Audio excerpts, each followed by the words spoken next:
Perkenalkan, nama saya Rusifa Ramdhania Priyono. Saya adalah mahasiswi Universitas Bung Karno, Fakultas Ilmu Sosial dan Politik dengan Prodi Ilmu Komunikasi dengan NIM 11011-854.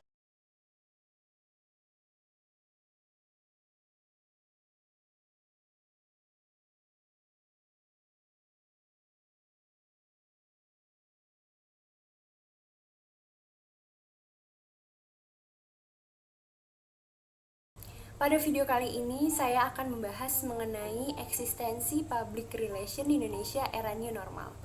Video kali ini diperuntukkan untuk pemenuhan ujian akhir semester mata kuliah public speaking dengan dosen pengampu Ibu Galuh Sukmaranti, SIKOM MSI. Baik, tanpa berlama-lama, mari kita bahas mengenai eksistensi public relation di Indonesia era new normal. Sebelum terjadinya pandemi virus COVID-19, profesi sebagai humas banyak sekali peminatnya.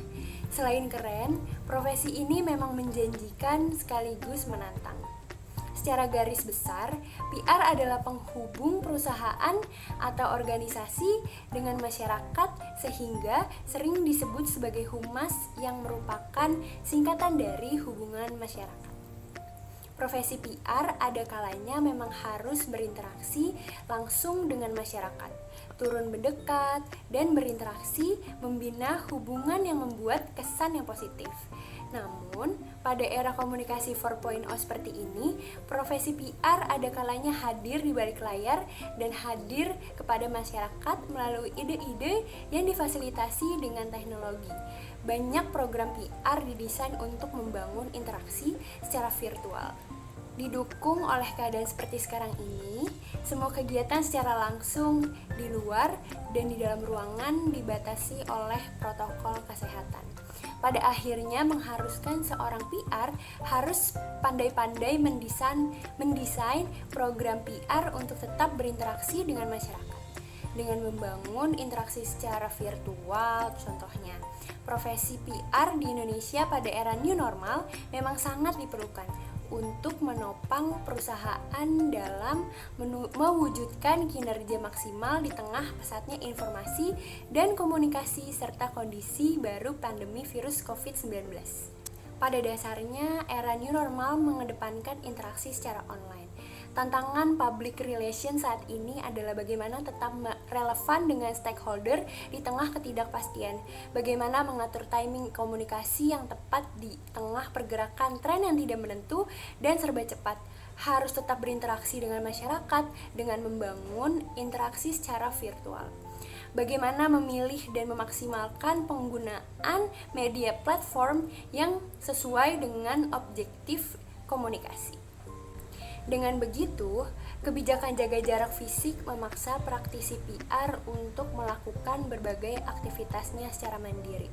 Praktisi PR dituntut mampu menjadi produser sekaligus publisher yang memproduksi konten lalu menyiarkannya. Bukan perkara yang mudah untuk PR mengkonversi kebiasaan yang berinteraksi dari dunia nyata ke dunia maya. Ketua Umum APPRI Jojo S. Nugroho jadikan pandemi sebagai ladang bagi PR untuk saling belajar. Karena hanya mereka yang mau belajarlah yang bisa memetik hikmah dari krisis ini. Salah satunya lahir banyak peluang baru, sebutlah misalnya pengalaman mengelola virtual event management. Kondisi ini juga menyadarkan PR akan pentingnya berjejaring, melakukan pemetaan untuk mengetahui kebutuhan dan kekuatan masing-masing sehingga tercipta keterhubungan dan kolaborasi. Pada akhirnya, dari pandemilah kita belajar memahami arti disrupsi yang sesungguhnya. Praktisi humas harus mampu bertransformasi dan mengubah pola kerjanya. Humas dituntut untuk bisa beradaptasi menghadapi kehidupan baru atau new normal ini. Perubahan perilaku dan komunikasi masyarakat harus bisa dipahami betul oleh praktisi humas dan menjalankan tugasnya. Pada aspek internal relation, PR harus mengelola sistem komunikasi internal serta memfasilitasi saluran komunikasi internal. Aspek media relation untuk tetap menjalin hubungan dengan media dan monitoring pembicaraan. Konferensi pers pun dalam bentuk video conference secara virtual. Pada brand communication, komunikasi merek perlu menyusun konsep komunikasi dan menjalin komunikasi melalui ranah digital melalui berbagai kampanye digital. Juga adanya kolaborasi dengan lembaga terkait dan pemerintah seperti memberikan bantuan atau donasi adalah aspek yang perlu diperhatikan.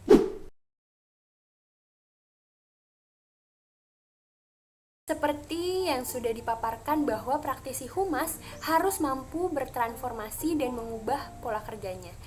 Humas dituntut untuk bisa beradaptasi menghadapi kehidupan baru atau new normal ini, yang pada dasarnya era new normal mengedepankan interaksi secara online atau secara virtual.